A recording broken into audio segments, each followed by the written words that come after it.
Hi viewers, welcome to our channel. So Mudragada Padmanabham దారి ఎటువైపు? ఆయన వైసీపీ పార్టీకి ఇంకా రాజీనామా చేయకపోయినా ఇటు టీడీపీ కార్యకర్తలతో మతనాలు జరుపుతున్నారు. తొందరలో పవన్ కళ్యాణ్ గారిని కలవడానికి కూడా మీటింగ్ ఏర్పాటు చేసుకున్నారు. మరి ఆయన ఎటువైపు వెళ్తారు? వైసీపీలోనే ఉంటారా, టీడీపీలోకి వెళ్తారా, జనసేనలోకి వెళ్తారా? సో ఈ అంశం మీద డిస్కస్ చేయడానికి ప్రజెంట్ మనతో పాటు సీనియర్ జర్నలిస్ట్ జయదేవ్ గారు ఉన్నారు. వారితో ఒకసారి డిస్కస్ చేద్దాం. సార్ నమస్కారం.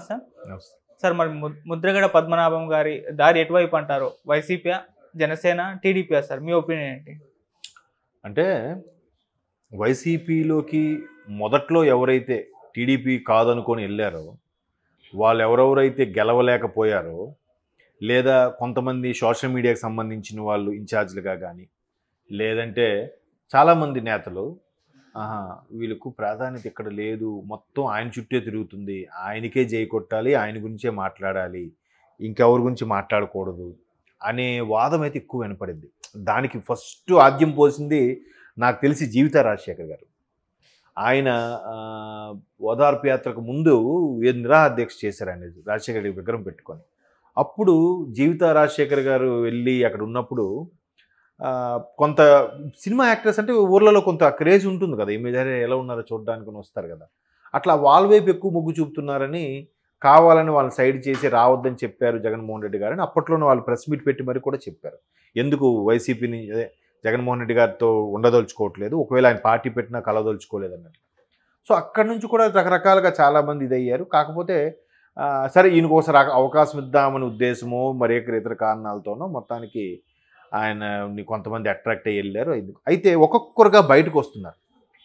ఇదిలా ఉంటే ముద్రగడ పద్మనాభం అనే వ్యక్తిది టీడీపీ హయాంలో ఊరికే కాపు సామాజిక వర్గ నేత కాబట్టి కాపులకు ప్రాధాన్యత ఇవ్వాలి, వాళ్ళకు ఒక కమిషనర్ ఏదో స్థాపించాలి, బీసీ కులాలకి అంతగా కమిషన్ అనేది పెడితే బాగుంటుంది అన్ని రకాలుగా. అంటే చంద్రబాబు నాయుడు గారు కూడా కులాల వారీగా బీసీ కమిషన్ పెట్టి అందులో మళ్ళీ వర్గీకరణ వారీగా ప్రతి ఒక్కరికి పెట్టి ఒక యూనిట్లా పెట్టి వాళ్ళకు ఒక రిటైర్డ్ ఐఏఎస్ ఆఫీసర్ని నియమించడం చాలా చేశారు.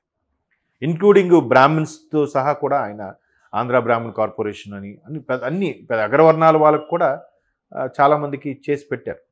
సో ఇంకా మరి అంటే ఒక ఎలా ఉంటుందంటే ఒక నేము ఫేము రాజకీయంగా ఒక పలుకుబడి కావాలనుకుంటారు చాలామంది. సో అటువంటి నేపథ్యంలో ముద్రగడ పద్మనాభం గారు అప్పుడు కాపు సామాజిక వర్గానికి సంబంధించి చాలా పెద్దగా ఫైట్ చేశారు. దానికి ఒక ట్రైన్లు ఏవో తగలబెట్టడం కూడా జరిగింది. తుని ఈస్ట్ గోదావరి ఉమ్మడి గోదావరి జిల్లాలో తుని పాయికరావుపేట దగ్గర. సో ఆ కేసులు ఇప్పుడు కూడా రన్ అవుతున్నాయి. సో ఆ తర్వాత ముద్రగడ పద్మనాభం గారిని వాడిని హౌస్ అరెస్ట్ చేయడము చాలా జరిగాయి. సో ఇప్పుడు ఏంటంటే ముద్రగడ పద్మనాభం గారిని వైసీపీ వాళ్ళు దువ్వారు, ఆయన్ని అందులోకి తీసుకెళ్ళడానికి ప్రయత్నిస్తున్నారు అని కొంత నెటిజన్స్ అభిప్రాయం. తర్వాత సోషల్ మీడియాలో కూడా మనం కొన్ని చూసాం. సో కాపు సామాజిక వర్గం చెందిన నేత కాబట్టి ఆయన వైసీపీలోకి తీసుకొచ్చుకుంటే అక్కడ ముఖ్యంగా జనసేన అధినేత ఆ సామాజిక వర్గానికి చెందిన వ్యక్తి కాబట్టి ఆ పర్టికులర్ సామాజిక వర్గాన్ని ఓట్లు చీల్చే ఛాన్సెస్ ఉన్నాయి. లేదా గోదావరి జిల్లాల్లో ఆ సామాజిక వర్గం వాళ్ళు ఎక్కువ మంది ఉన్నారు కాబట్టి వాళ్ళని కూడా గోదావరి వర్గాలు అంటే ఉత్తరాంధ్రకు సంబంధించి కూడా ఎక్కువ ఉన్నది ఆ సామాజిక వర్గం.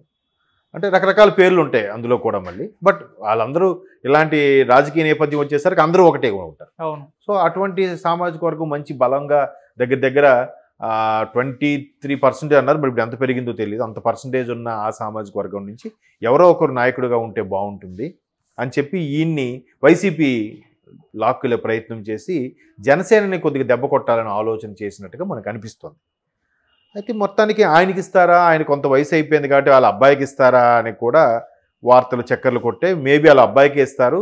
దానికోసం జగన్మోహన్ రెడ్డి గారితో మీటింగ్ ములాఖాత్ అయ్యింది. మొత్తానికి వాళ్ళ అబ్బాయికి ఇస్తానికి ముద్రగడ పద్మనాభం గారు కూడా ఒప్పుకున్నారన్నట్టు కూడా మనకు కొన్ని వార్తలు చూసాం. సో ఇప్పుడు గత 4 రోజుల నుంచి చూస్తే ఇంకా ఆయనకు కూడా మొండి చేయి చూపించే అవకాశం ఏముంది అని ఉన్నాయి కదా.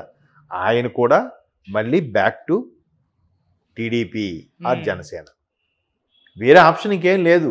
చెప్పాను కదా, కాంగ్రెస్లోకి వెళ్ళలేరు, బీజేపీలోకి వెళ్ళలేరు, వైసీపీలో ఉండలేరు, ఇంకేమవుద్ది? There are 2 options. Actually 1 option అది. టీడీపీ జనసేన ఒకటే అయ్యాయి కాబట్టి 1 ఆప్షన్. అయితే జనసేనలోకి వెళ్ళాలి, టీడీపీలోకి వెళ్ళాలి. సో ఇప్పుడు మళ్ళీ ఎప్పుడైతే ఈ వార్తలు వచ్చిన నేపథ్యంలో ఈయన కూడా వైసీపీ నేతలతో మంతనాలు నెరిపిన నేపథ్యంలో మరలా బ్యాక్ టు టీడీపీ అన్నట్టుగా లోకేష్ గారితో కూడా పంపించడం, కానీ అక్కడేం రెస్పాన్స్ రాలేదు. బట్ పవన్ కళ్యాణ్ గారితో కూడా మళ్ళీ మంతనాలు జరిపితే ఇంకా అది మాత్రం ఇంకా డిసైడ్ చేయలేదు. మేబీ జనసేనలోకి వెళ్తారని వార్తలు కూడా వస్తున్నాయి. ఎందుకంటే ఆ సామాజిక వర్గం అంతా ఒక్క తాటిపై నిలబడి ఒక్కడిని బాగా ఇది చేస్తే రేపు పొద్దున పవన్ కళ్యాణ్ గారికి కూడా టీడీపీతో అలయన్స్ అయినప్పుడు ఒక ఊపు వస్తుంది, ఒక రేజ్ వస్తుంది, నమ్మకం కూడా పెరుగుతుంది ప్రజల్లో. కాబట్టి ఇప్పుడు కాకుండా 29కైనా మంచి పుంజుకునే పార్టీగా ఉండబోతుంది జనసేన. అంతే కదా, ఫ్యూచర్లో నాకు తెలిసి 2 ఉంటాయేమో, టీడీపీ జనసేన ఏపీలో. సో అట్లాంటి దిశలో దూసుకుపోతున్నప్పుడు మరలా వెనక్కి వచ్చి మంత్రాలు జరపడానికి కూడా చూస్తున్నారని వార్తలు వస్తున్నాయి. అది దాంట్లో వాస్తవం కూడా ఉందట.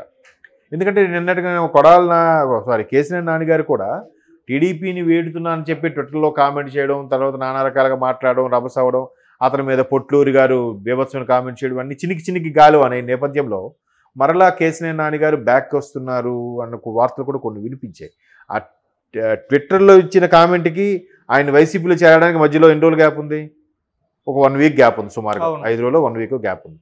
సో ఎందుకు ఈ గ్యాప్ వచ్చింది? ఖచ్చితంగా మళ్ళీ బ్యాక్ రావడానికి, ఇక్కడ చూస్తే పరిస్థితి వైసీపీలో ఆ పరిస్థితి టీడీపీలో ఉన్నంత ఇదిగా ఉండదనే ఉద్దేశము, మరి ఇంకేతర కారణాలు, లేదా కింద అనుచరులు మేము రాము మీరే వైసీపీకి వెళ్ళండి మేము టీడీపీలో ఉంటాము అనడము, అతని తాలూకు అనుచరులు బేగు అలాగే తర్వాత బొమ్మనేని ఎవరో ఉన్నారు ఇద్దరు, వాళ్ళిద్దరూ కేసీఆర్ గారి అనుచరులు మాత్రం టీడీపీని వదిలి రామని చెప్పారంట. సో ఇటువంటి రకరకాల కారణాల వల్ల ఏమవుతుందంటే వాళ్ళు అలాగే నిర్ణయం తీసుకోవాల్సిన పరిస్థితి ఏర్పడింది. ఓకే సార్, అప్పుడు జగన్ గారు పద్మనాభం గారితో పాటు వాళ్ళ అబ్బాయికి కూడా సీట్ ఇస్తాము అని చెప్పేసి ఒక గ్యారెంటీ ఇవ్వడంతోనే ఆయన ఇన్నాళ్ళు వైసీపీ పార్టీలో ఉన్నారు. ఇప్పుడు మరి వాళ్ళ అబ్బాయి కూడా లేదు అని అనుకోవచ్చా? ఆయన కూడా షిఫ్ట్ అవ్వచ్చు అనుకుంటా. అంతే, వాళ్ళ అబ్బాయి కూడా లేదని ఉద్దేశంతోనే ఉంది. నేను మీకు ఇంతకు ముందే కేసీఆర్ నాన్నగారు ఎగ్జాంపుల్ ఎందుకు చెప్పానంటే, ఇప్పుడు వాళ్ళ అమ్మాయి కూడా బయటకు వచ్చేసారు. కేసీఆర్ నాన్నగారు అమ్మాయి కూడా, శిరీష్ ఆవిడ పేరు, ఆవిడ కూడా బయటకు వచ్చేసారు. రేపు పొద్దున్న ఎలా ఉంటుంది? ఆవిడ ఎమ్మెల్యేగా పోటీ చేస్తారు, కేసీఆర్ గారు ఎంపీగా పోటీ చేస్తారు. ఇక్కడ ఈ పార్టీ టీడీపీలో ఉంటుంది, ఆయన వైసీపీలో ఉంటారు. ఏమని సంబోధిస్తారు, ఏమని ప్రజలకి ఉద్బోధిస్తారు చెప్పండి? మా బిడ్డకు మాత్రం టీడీపీ వేయండి, నాకు మాత్రం వైసీపీకి వేయండి. ఆ నియోజకవర్గంలో ఉండే 6-7 ఎమ్మెల్యేలతో కదా మీరు ఎంపీగా అయ్యింది, వాళ్ళతో మచ్చిక చేసుకొని కదా. అది కదా, వీరు ఒక పార్టీ ఒక పార్టీ అంటే ఖచ్చితంగా కూతురు మీద తండ్రి విమర్శ చేయాలి, తండ్రి మీద కూతురు విమర్శ చేయాలి. సేమ్ సీన్ ఇక్కడ కూడా రిపీట్ అవ్వబోతుంది. సో అందుకే ఇద్దరు కలిసి వెళ్ళిపోయారు. ఇప్పుడు కూడా ఇద్దరు కలిసి ఒకవేళ వైసీపీలోకి వెళ్తే ఓకే, లేదు ఒకరు వెళ్ళకపోతే ఏమవుతుంది? ఇట్లాంటి పరిస్థితి వస్తుంది. కాబట్టి మళ్ళీ ముద్రగడ పద్మనాభం గారు జాగ్రత్తగా ఆలోచించి, సరే నాకేదైనా ఇస్తారు, మా అబ్బాయికి ఇస్తారు, నాకు ఎమ్మెల్సీ ఇస్తారు అనుకోవడానికి కూడా లేదు. అప్పుడు మళ్ళీ పార్టీలు వేరైనప్పుడు ఖచ్చితంగా ప్రచారం సంబంధించి వీరి మీద వాళ్ళ మీద వీళ్ళు బురద జల్లుకోవాలి కదా. సో అందుకు వాళ్ళ అబ్బాయికి ఇచ్చి ఈయనకి ఇవ్వమన్నా కూడా ఈయన ఒకసారి సామాజిక వర్గంలో పేరున్న నేత, పైగా ఆ పేరు చెప్పగానే ఈరోజు మనం డిస్కస్ చేసుకుంటున్నామంటే ఫెమిలియర్ కాకపోతే డిస్కస్ చేసుకోంగా. అది కాకుండా ఆయన కొన్ని పర్టికులర్ స్థానాలు అడిగారని వైసీపీకి ముద్రగడ పద్మనాభం గారు, ఈస్ట్ వెస్ట్లో కానీ మచిలీపట్నంలో కానీ ఏవో అడిగారని, ఒకవేళ అంటే కొద్దిగా ఫెమిలియర్గా ఉంది కాబట్టి అడిగితే అవి కాకుండా వేరే కేటాయిస్తాం, అది కూడా మీ అబ్బాయికి ఒక్కరికే కేటాయిస్తామని చెప్పడం, ఈ రకరకాలు. ఇందులో వాస్తవం ఎంత ఉందో అన్నది తెలియదు కానీ మొత్తానికి బ్యాక్ టు టీడీపీ, మళ్ళీ జనసేనకు వచ్చేస్తున్నారు. జనసేనకు వస్తే మళ్ళీ జనసేన అధ్యక్షులు కూడా ఆ సామాజిక వర్గం చెందిన నేతే కాబట్టి, సో సామాజిక వర్గంలో చీలిక ఏర్పడకుండా, ఓటు బ్యాంకు చీలిపోకుండా ఉంటుంది. ఉండకపోవడం వల్ల మళ్ళీ టీడీపీకి జనసేనకి ఫేవర్ అయ్యే ఛాన్సెస్ ఉన్నాయి. ఓకే, సో అలా అంటే అది చెప్తున్నారు కదా, ఆల్రెడీ అక్కడికి వెళ్తున్నారు, భంగపడి వస్తున్నారు. కాకపోతే కక్కలేక మెంగలేక ఇప్పుడు ఆల్రెడీ మీ ఇంటి నుంచి వెళ్ళిపోయి నేను మీ మీద ఉమ్మూసి వెళ్ళా, మళ్ళీ నేను ఏమొకమెటిగా మీ ఇంటికి వస్తా? రాలేను కదా. అలాగ రాలేని కొంతమంది పరిస్థితిని పక్కన మీ మిత్రుడు ఎవరితోనో మంతనాలు జరిపించి, లేదు తన్నేం అనుకోవద్దని చెప్పి ఏదో చేయడం.